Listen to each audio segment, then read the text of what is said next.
Warahmatullahi wabarakatuh.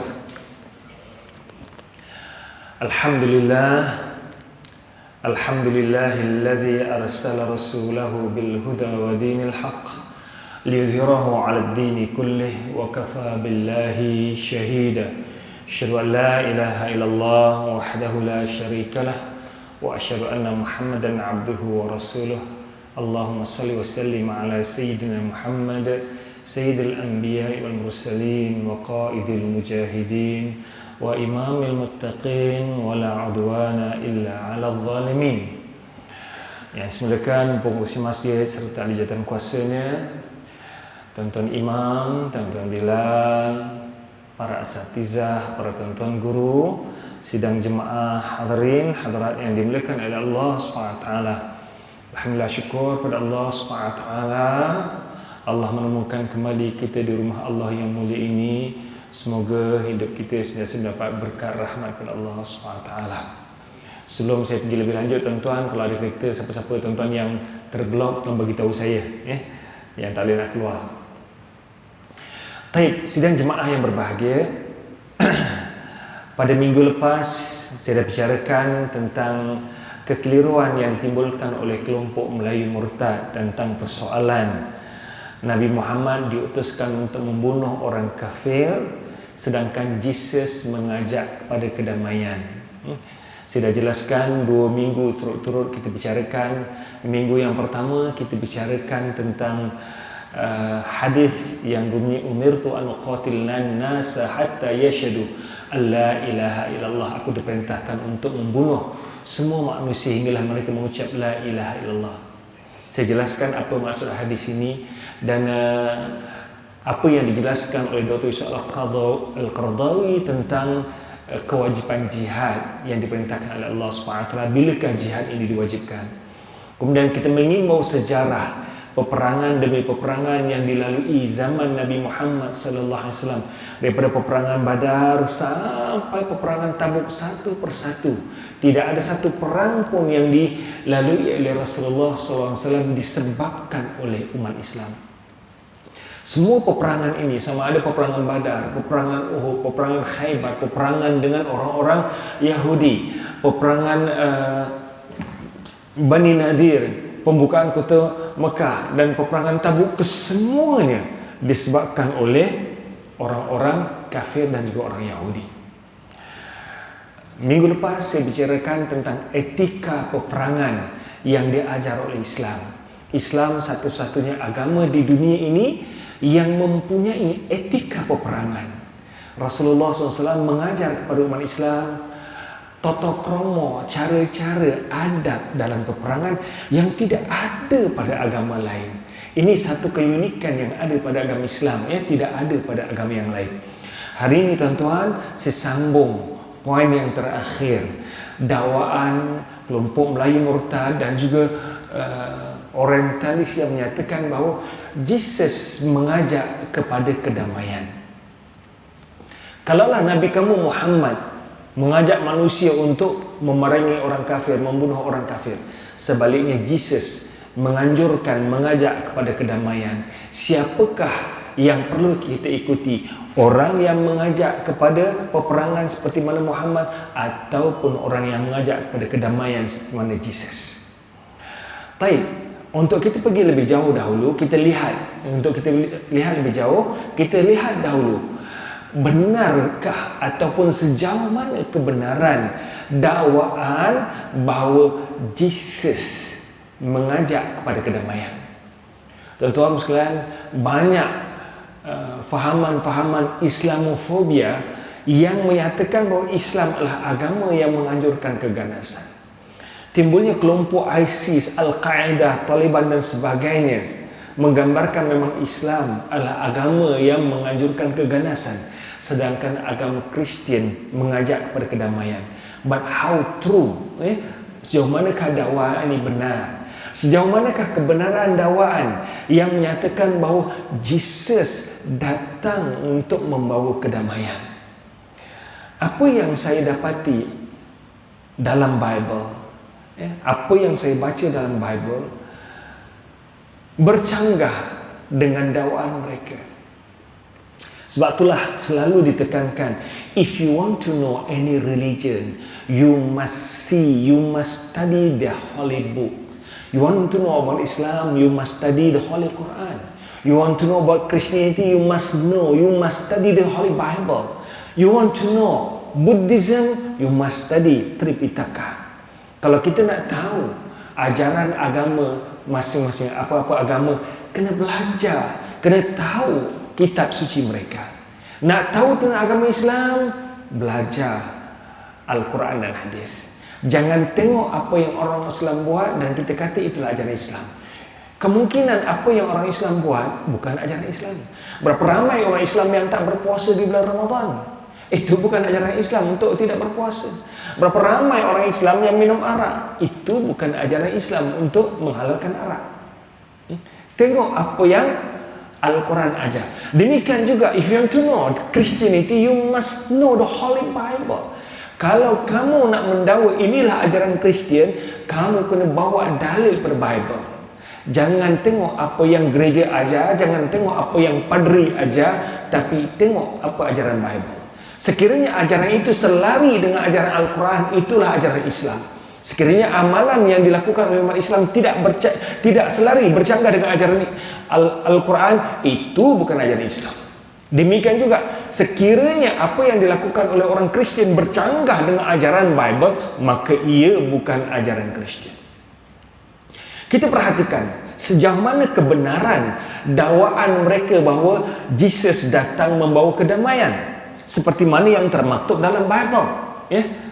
Apa yang saya dapati dalam New Testament, ada ayat yang menganjurkan peperangan.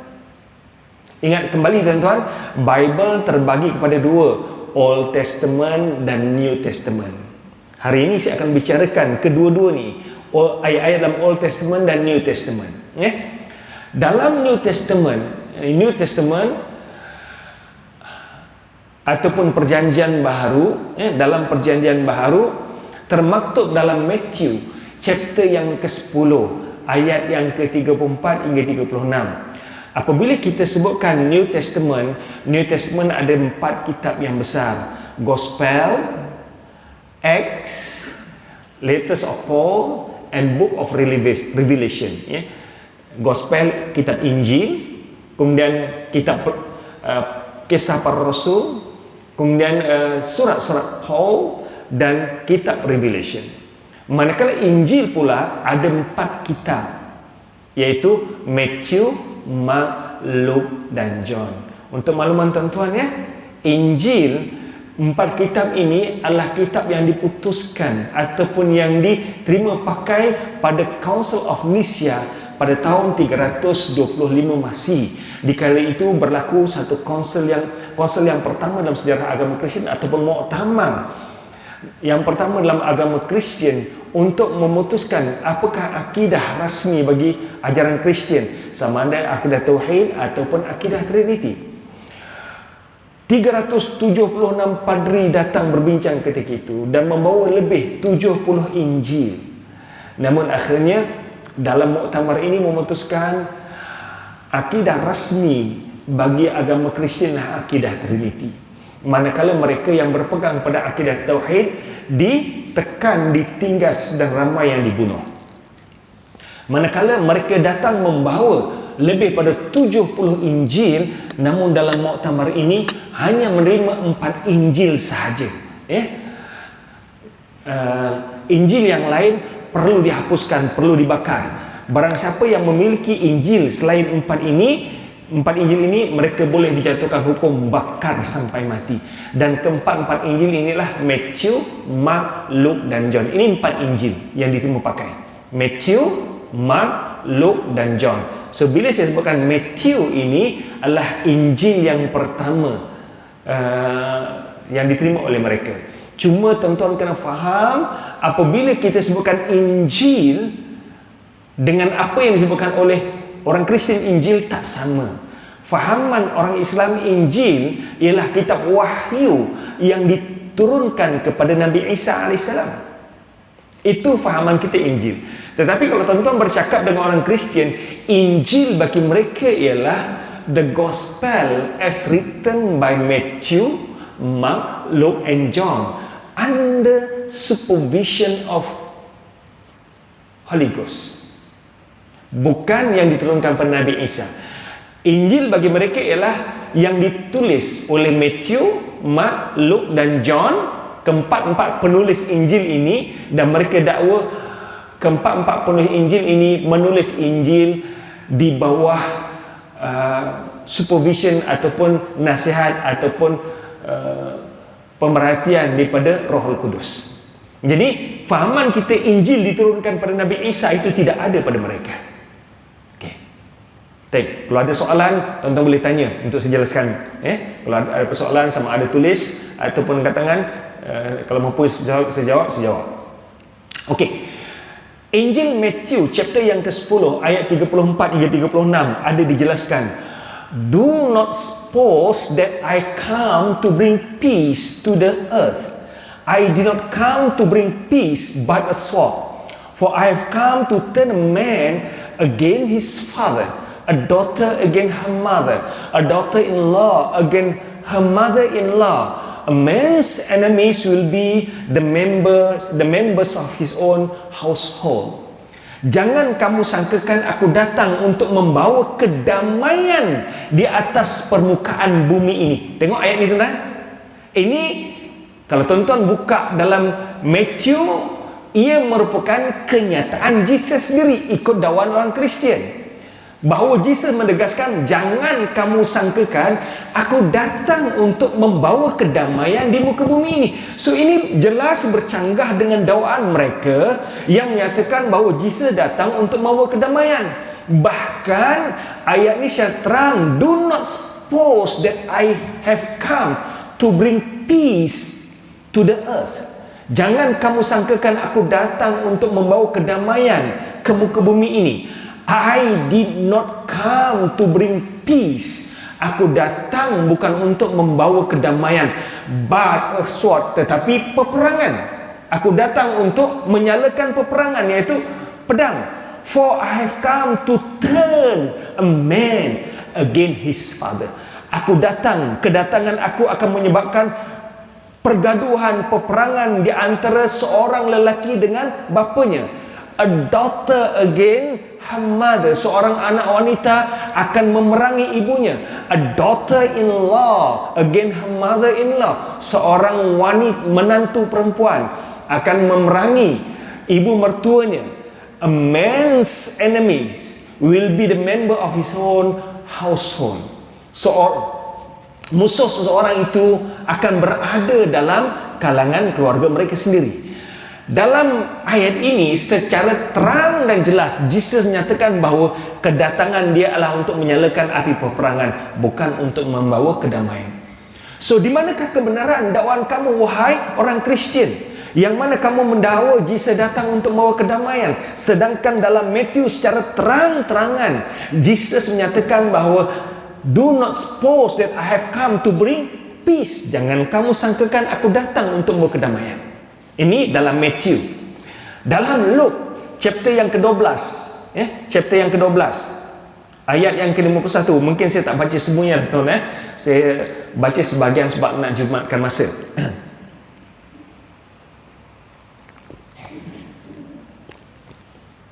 Ayat yang hampir sama, tuan-tuan tengok ayat dalam Matthew dan ayat dalam Luke, bunyinya hampir sama. Do you suppose that I have come to bring peace to the world? Apakah kamu menyangkakan aku datang membawa kedamaian di muka bumi ini? No, not peace, but division. Jangan kamu sangkakan aku datang membawa kedamaian, bahkan perpecahan, peperangan. From now on, a family of 5 will be divided, 3 against 2, 2 against 3. Bermula pada hari ini akan berlakunya perpecahan dalam keluarga. 3 lawan 2, 2 lawan 3. So ayat ini secara jelas dan terang, di mana Jesus sendiri menyatakan ikut ajaran Bible, ajaran Injil, kenyataan ini keluar daripada mulut Jesus. Di mana Jesus bertanya, Do you suppose that I come to bring peace to the earth? Apakah kamu menyangkakan aku datang membawa kedamaian di muka bumi ini? No, tidak. Not peace, bukan kedamaian, but division, tetapi perpecahan. So secara terang dan jelas kedua-dua ayat ini, sama ada dalam Matthew ataupun Mark, Jesus secara terang-terangan menyatakan bahawa kedatangan dia bukan membawa kedamaian. Jadi bagaimana orang Kristian mendakwa bahawa Jesus datang bawa kedamaian di muka bumi ini? Dalam Luke ni New Testament, bukan Old Testament ya. OT sebenarnya New New Testament. Luke dalam New Testament. Luke, kalau ingat lagi, Matthew, Mark, Luke adalah Injil yang ketiga, chapter yang ke-12 ayat yang ke-9. I come to set the earth on fire, and how I wish it were already kindled. Terjemahannya, aku datang untuk melemparkan api ke bumi, dan betapa aku harapkan api itu telah menyala, yakni mengobarkan peperangan. Cuba perhatikan kat sini, how I wish it were already kindled. Alangkah betapakah aku berharap bahawa peperangan itu telah pun berlaku. Ini berarti bahawa Jesus datang membawa peperangan, dan ayat sebelumnya menyatakan bahawa I come to set the earth on fire. Aku datang untuk menyebabkan peperangan di atas muka bumi ini. So ketiga-tiga ayat ni tuan-tuan, sama ada dalam Matthew dan dua dalam Luke, secara jelas, terang dan nyata bahawa Jesus menyatakan kedatangannya bukan untuk membawa kedamaian, bahkan peperangan. Okay. Dan dari sudut sejarah pula, kalau kita lihat peperangan salib, baru-baru ni minggu lepas ada orang Kristian tanya saya, dia tanya saya, brother, do you know the crusade? Kamu tahu tak apa itu perang salib? Bagaimana perang salib ini berlaku? Bukankah perang salib disebabkan oleh orang Islam yang memerangi orang Kristian? Macam mana jawab? Macam mana jawab? Perang salib bukankah orang Islam yang memerangi orang Kristian? Macam mana jawab? Saya jawab macam ni, brother, you know how the crusade started? Bagaimana perang salib bermula? Perang salib bermula bukan zaman Tariq bin Ziyad. Perang salib bermula bukan zaman Sayyidina Abu Bakar, zaman Sayyidina Umar. Perang salib bukan zaman Muhammad Al-Fatih, bukan zaman Salahuddin Al-Ayyubi. Perang salib bermula zaman Nabi Muhammad sendiri. Peperangan Tabuk adalah permulaan peperangan salib, di mana apabila umat Islam mula berkembang, tambah lagi apabila umat Islam berjaya menaklui kota Mekah, orang Kristian yang berada di utara di Syam, kerajaan Byzantine bimbang dengan kemarahan umat Islam.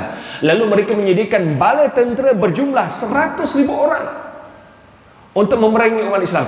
Inilah sebenarnya permulaan peperangan salib, dan peperangan yang pertama berlaku di antara umat Islam dengan orang Kristian, peperangan Tabuk. Siapakah punya angkara yang menyebabkan berlakunya peperangan Tabuk ini? Ialah kerajaan Romawi ataupun kerajaan Byzantine yang beragama Kristian. Ini berarti bahawa peperangan salib disebabkan oleh orang Kristian, bukan umat Islam. Dan kalau kita lihat di sudut sejarah, peperangan yang berlaku di Bosnia, di Chechnya, di Kepulauan Maluku, orang Kristian yang memburu dan membunuh umat Islam, dan orang-orang Kristian yang telah melakukan keganasan, ternyata mereka ini terdorong daripada ayat-ayat dalam Bible. InsyaAllah kita akan lihat, nanti saya akan tunjukkan kepada tuan-tuan beberapa ayat-ayat dalam Bible yang nampak menganjurkan peperangan. Okey.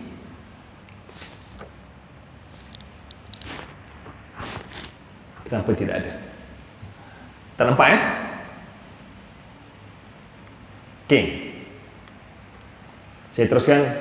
Dekat komputer saya mesti on, tapi dekat slide, dekat tu tak keluar. Kita lihat, okey dah balik. anjuran peperangan dalam Old Testament. Tadi anjuran peperangan dalam New Testament. So Old Testament ada 3 buku besar: Taurat, Kutubin, dan Nabiin. Taurat, Kutubin, dan Nabiin. Taurat ada 5 buku. Taurat ada 5 buku. Yang pertama Genesis, Kejadian. Yang kedua Exodus, Keluaran. Yang ketiga Leviticus. Yang keempat Numbers. Yang kelima Deuteronomy. Inilah yang kita sebut Taurat. 5 buku. Buku yang pertama ada 5 buku, iaitu Taurat. Kemudian Nabiin dan Kutubin yang kita panggil Psalm ataupun Mazmur ataupun Zabur ada dalam Nabiin. Dan Nabiin dan Kutubin ini banyak kitab-kitab yang lain. Cuma ada percanggahan di kalangan para kelompok orang Kristian, di antara Ortodoks, Katolik dan Protestan, jumlah buku mereka berbeza. Baik, tuan-tuan sekalian, ayat-ayat dalam Old Testament yang menganjurkan peperangan, tuan-tuan boleh tengok dalam Joshua. Dalam Joshua chapter yang ke-6 ayat 21. Saya bacakan yang bahasa Melayu lah untuk jimatkan masa. Mereka menumpas dengan mata pedang segala sesuatu yang ada di dalam kota itu, baik lelaki maupun perempuan, baik muda maupun tua. Mereka juga membunuh lembu, biri-biri dan keldai. Cuba tuan-tuan perhatikan kat sini. Berbeza dengan peraturan ataupun adab peperangan, etika peperangan dalam Islam. Islam melarang membunuh wanita, melarang membunuh kanak-kanak, melarang membunuh orang tua, melarang membunuh binatang ternakan, melarang membunuh orang-orang yang tidak terlibat dalam peperangan. Dalam Joshua ayat yang ke-6 chapter yang 21 dijelaskan, mereka bunuh semua yang bernyawa, sama ada lelaki maupun wanita, baik muda maupun tua. Mereka juga membunuh lembu-lembu, biri-biri dan keldai. Berarti kalau kita lihat peperangan yang mereka lakukan ini tidak ada etika, semua mereka binasakan. Okey. Dalam Deuteronomy chapter yang ke-20 ayat yang ke-16 hingga 18, saya bacakan terjemahan dia. Tetapi dari kota-kota bangsa itu yang diberikan Tuhan Allahmu. Saya sebut Allah ni sebab saya petik kata ni direct pada kitab mereka, ya. Kitab Alkitab, mereka menggunakan perkataan Allah yang pernah jadi isu kat Malaysia. So kalau tuan-tuan buka Bible terjemahan dalam bahasa Melayu Alkitab, mereka menggunakan Allah. Sebab tu saya maintain kata ni. Tetapi dari kota-kota bangsa-bangsa itu yang diberikan Tuhan Allahmu kepadamu menjadi milik pusakamu, janganlah engkau biarkan hidup apapun yang bernafas, melainkan engkau tumpaskan semua sekali, yakni orang Hitis, orang Amori, orang Kan'an, orang Feris, orang Hewi, orang Yebus, seperti yang diperintahkan kepadamu oleh Tuhan Allahmu, supaya mereka jangan mengajar kamu berbuat sesuatu dengan segala kekejian yang dilakukan mereka bagi Allah mereka, hingga kamu berbuat dosa pada Tuhan Allahmu. Cuba perhatikan daripada ayat yang ke-16 hingga ayat 17. Perintah untuk membunuh semua yang bernafas, segala bangsa yang ada disebutkan Hitis, Amoris, Kan'an, Feris, Hewi, bunuh semua yang bernafas. Tuan-tuan sekalian, sebab itulah kalau kita lihat peperangan yang berlaku di Iraq, di Bosnia, di Ambon, bagaimana mereka membinasakan umat Islam. Bukan hanya orang dewasa yang mereka bunuh, bukan hanya manusia yang mereka bunuh, bahkan binatang-binatang pun mereka bunuh. Dalam 1 Samuel chapter yang ke-15 ayat yang ketiga. Jadi pergilah sekarang, kalahkanlah orang-orang Amalek, tumpaskanlah segala yang ada padanya, dan janganlah ada belas kasihan kepadanya. Bunuhlah semuanya, lelaki maupun perempuan, kanak-kanak maupun anak-anak yang menyusu, lembu, biri-biri, unta maupun keldai. Bunuh semuanya. Kanak-kanak yang masih menyusu, orang tua, orang muda, binatang-binatang diperintahkan untuk membunuh semuanya. So di manakah etika peperangan? Di manakah kebenaran bahawa Bible mengajarkan kedamaian?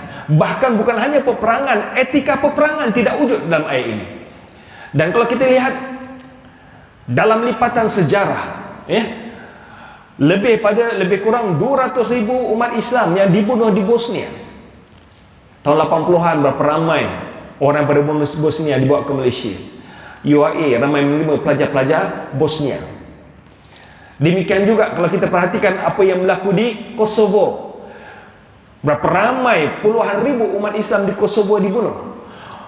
Puluhan ribu umat Islam di Chechnya dibunuh. Yang dekat dengan kita di Ambon di Indonesia. Minta maaf, mungkin ada orang yang dengar di luar, orang bukan Islam, tapi biarlah mereka tahu.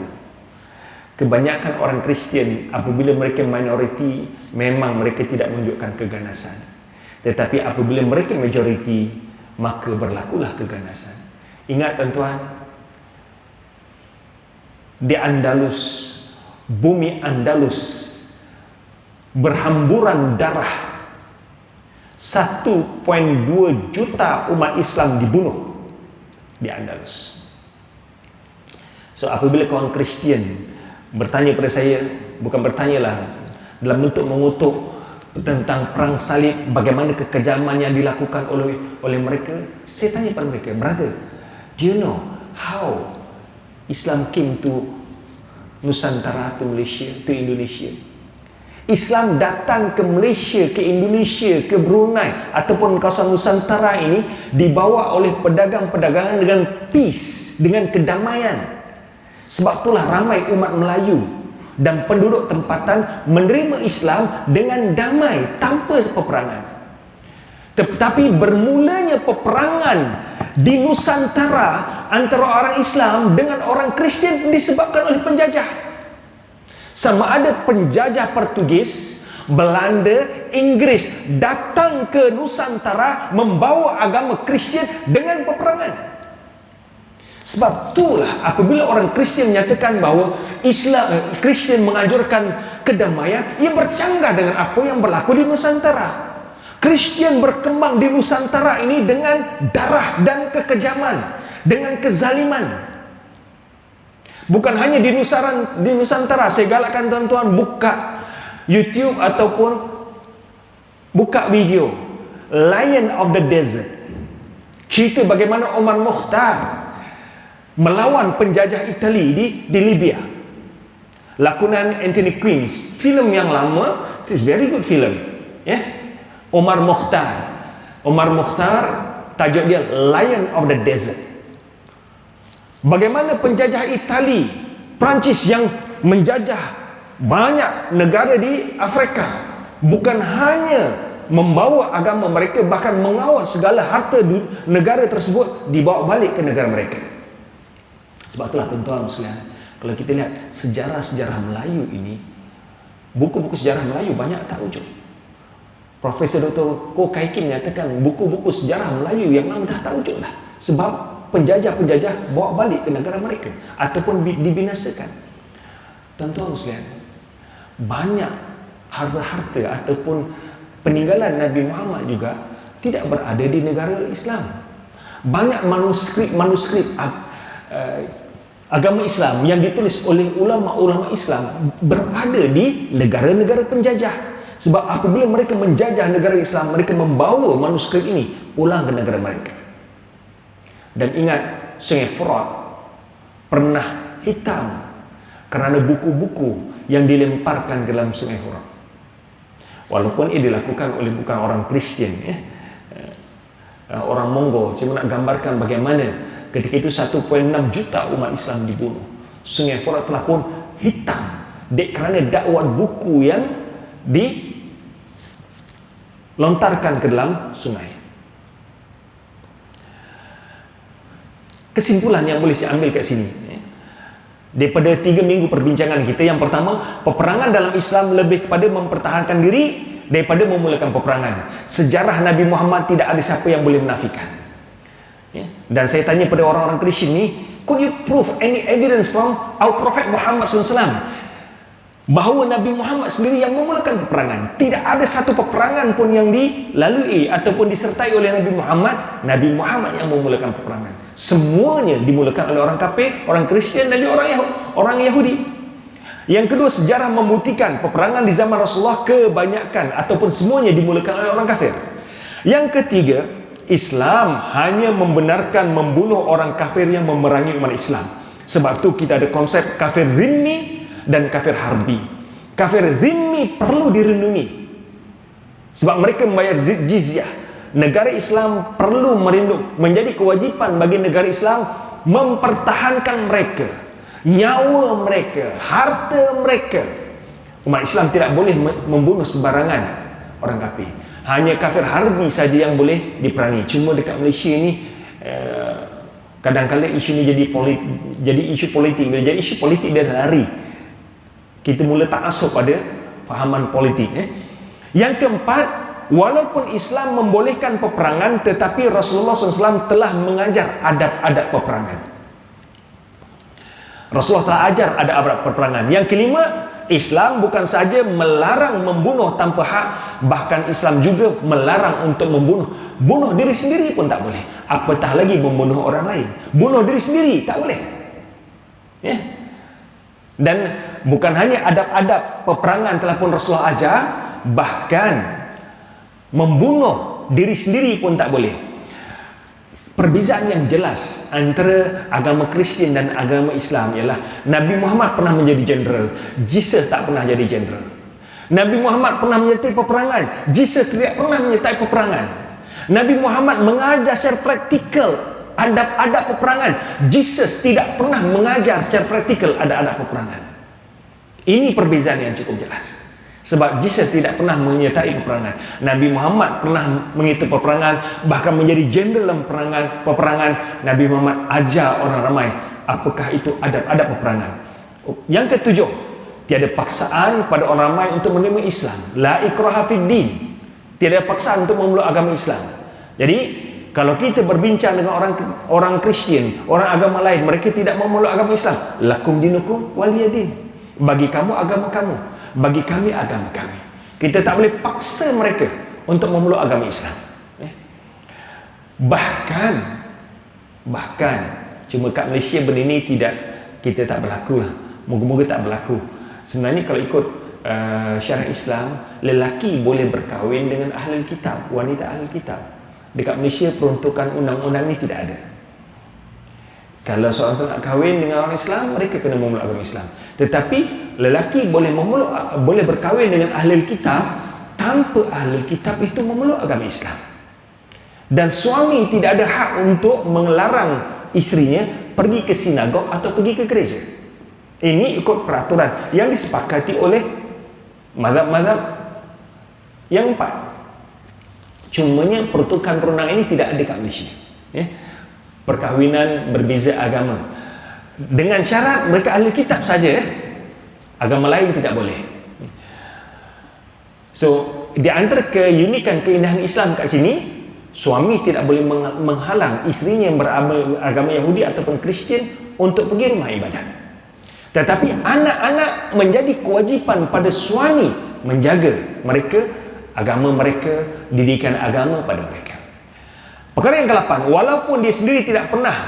walaupun Jesus sendiri tidak pernah memimpin tentera dalam peperangan, namun demikian menurut Bible, Jesus telah pun menganjurkan peperangan. Kita dah lihat dari bahagian pertama, bagaimana New Testament menganjurkan peperangan. Bahkan Jesus sendiri menyatakan bahawa do not suppose that I have come to bring peace on earth. Jangan kamu sangkakan aku datang membawa kedamaian ke atas muka bumi ini. Ini dalam Matthew. Dalam Mark dinyatakan, dalam Luke dinyatakan, do you suppose that I come to bring peace on earth? Apakah kamu menyangkakan aku datang membawa kedamaian di muka bumi ini? Kedua-dua ayat ini menyatakan bahawa Jesus bukan datang untuk membawa kedamaian. Yang kesembilan, satu perkara yang jelas tuan-tuan, tidak ada peraturan etika peperangan di dalam agama Kristian. So apa yang saya bawa kat sini semuanya menolak dakwah orang Kristian bahawa Jesus datang membawa kedamaian. Agama Kristian lah agama kasih sayang yang menganjurkan kasih sayang. Namun pada hakikatnya kita lihat apa yang berlaku dan apa yang dijelaskan oleh Bible bercanggah. Bible menganjurkan peperangan, bahkan secara praktikal pun banyak peperangan-peperangan yang berlaku. disebabkan oleh orang Kristian. Kita lihat di negara kita, cukup tuan-tuan, di negara kita dan di Indonesia, bagaimana penjajah datang membawa agama Kristian dengan peperangan dan keganasan. So kalau konteks Malaysia ini ataupun konteks Indonesia, hujah yang paling kuat yang mudah kita gunakan ialah, how could you claim that Jesus came to bring peace on earth, whereby what happened in our country, in Indonesia, Christian came to our country, Kristian datang ke negara kita bukan dengan kedamaian dan juga keamanan, tetapi peperangan. Ya, dah masuk waktu Isya. Saya beli setakat ini. Apa yang sebentangkan ni, tuan-tuan, saya dah upload dekat YouTube. Tuan-tuan boleh lihat kat YouTube. #Dr. Zaifuddin. Ada yang saya jelaskan tentang ayat-ayat dalam Bible yang menganjurkan peperangan. Dan last kali mungkin saya nak tekankan kat sini, tuan-tuan, betapa bahayanya suasana yang ada sekarang ini. Setiap minggu saya menerima video, terutamanya daripada orang-orang Indonesia, video-video yang dirakamkan. Saya seorang Muslim yang telah murtad masuk Kristian. Setiap minggu saya dapat video-video seperti ini. Nak gambarkan bahawa ya, suasana di Indonesia yang lebih kritikal berbanding kat Malaysia lah. Tambah lagi kat Indonesia, mereka berani untuk murtad secara terang-terangan. Dekat Malaysia tak ramai yang berani declare. Cuma saya nak gambarkan ya, bagaimana suasana proses ataupun aktiviti murtad ini memang real berlaku, tuan-tuan. Ia bukan hanya andaian, ia bukan hanya berita untuk menakutkan, ia benar-benar berlaku. Cumanya di Malaysia, orang yang murtad tak berani declare terang-terangan. Namun di Indonesia, ramai di kalangan mereka yang berani declare terang-terangan. Bahkan mereka banyak buat video-video share terbuka dan sebarkan pada orang ramai bahawa kami telah murtad. Moga-moga Allah jaga iman kita, Allah jaga akidah kita. Kita semua hidup dalam keadaan beriman pada Allah SWT, dan Allah matikan kita semua dalam keadaan husnul khatimah, insya-Allah. Sekian saja untuk kali ini. Wallahu a'lam bishawab. Kita akhiri majlis dengan baca tasbih dan selawat. Subhanakallahumma wa bihamdika. Bismillahirrahmanirrahim. Illal ladzina amanu wa 'amilus shalihat wa tawassaw bil haqq wa tawassaw bis sabr. Assalamualaikum warahmatullahi wabarakatuh.